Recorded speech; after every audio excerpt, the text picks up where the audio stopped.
The Gospel according to St. Luke, chapter 23. Reading from the King James Version of the Bible. And the whole multitude of them arose, and led him unto Pilate. And they began to accuse him, saying, We found this fellow perverting the nation, and forbidding to give tribute to Caesar, saying that he himself is Christ a king. And Pilate asked him, saying, Art thou the king of the Jews? And he answered him, and said, Thou sayest it. Then said Pilate to the chief priests and to the people, I find no fault in this man. And they were the more fierce, saying, He stirreth up the people, teaching throughout all Jewry, beginning from Galilee to this place. When Pilate heard of Galilee, he asked whether the man were a Galilaean. And as soon as he knew that he belonged unto Herod's jurisdiction, he sent him to Herod, who himself also was at Jerusalem at that time.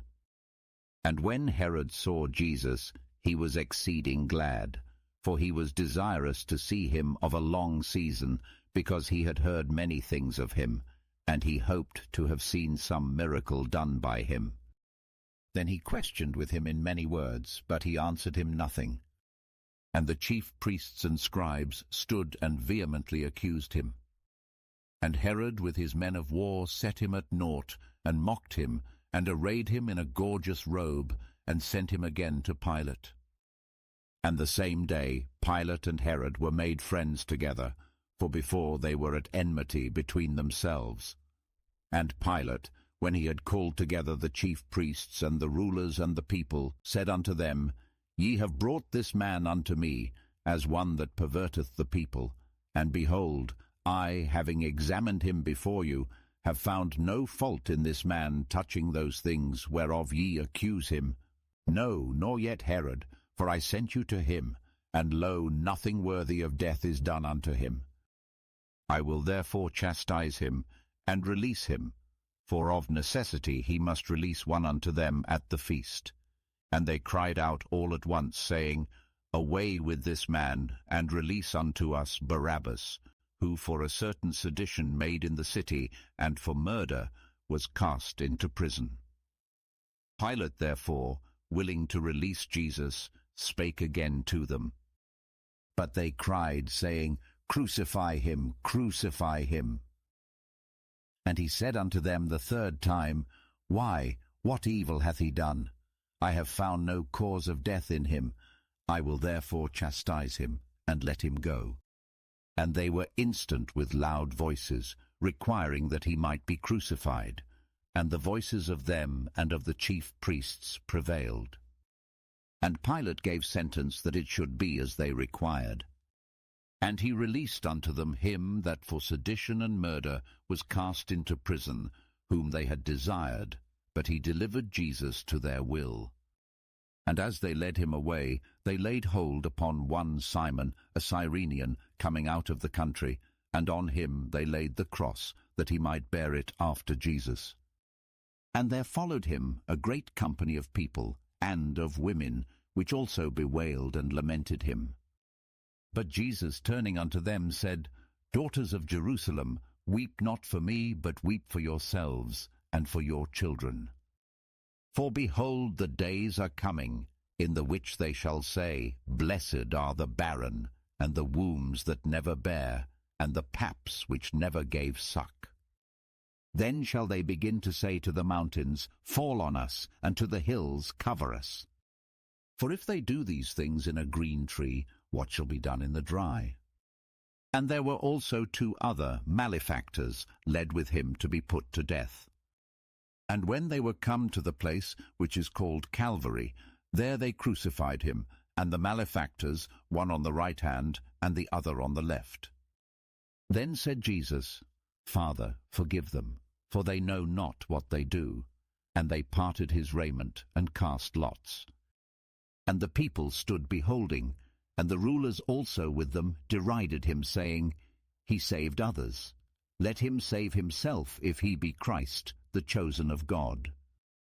And the soldiers also mocked him, coming to him, and offering him vinegar, and saying, If thou be the King of the Jews, save thyself. And a superscription also was written over him in letters of Greek and Latin and Hebrew, "This is the King of the Jews." And one of the malefactors which were hanged railed on him, saying, "If thou be Christ, save thyself and us." But the other answering rebuked him, saying, "Dost not thou fear God, seeing thou art in the same condemnation?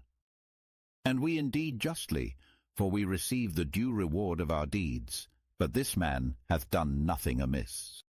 And he said unto Jesus, "Lord, remember me when thou comest into thy kingdom." And Jesus said unto him, "Verily I say unto thee, today shalt thou be with me in paradise." And it was about the 6th hour, and there was a darkness over all the earth until the 9th hour. And the sun was darkened, and the veil of the temple was rent in the midst. And when Jesus had cried with a loud voice, he said, "Father, into thy hands I commend my spirit." And having said thus, he gave up the ghost. Now when the centurion saw what was done, he glorified God, saying, "Certainly this was a righteous man." And all the people that came together to that sight, beholding the things which were done, smote their breasts, and returned. And all his acquaintance, and the women that followed him from Galilee, stood afar off, beholding these things. And behold, there was a man named Joseph, a counselor, and he was a good man and a just. The same had not consented to the counsel and deed of them. He was of Arimathea, a city of the Jews, who also himself waited for the kingdom of God. This man went unto Pilate, and begged the body of Jesus. And he took it down, and wrapped it in linen, and laid it in a sepulchre that was hewn in stone, wherein never man before was laid. And that day was the preparation, and the Sabbath drew on. And the women also, which came with him from Galilee, followed after, and beheld the sepulchre, and how his body was laid. And they returned, and prepared spices and ointments, and rested the Sabbath day according to the commandment. This concludes the Gospel according to St. Luke, chapter 23. God bless you with love and abundance.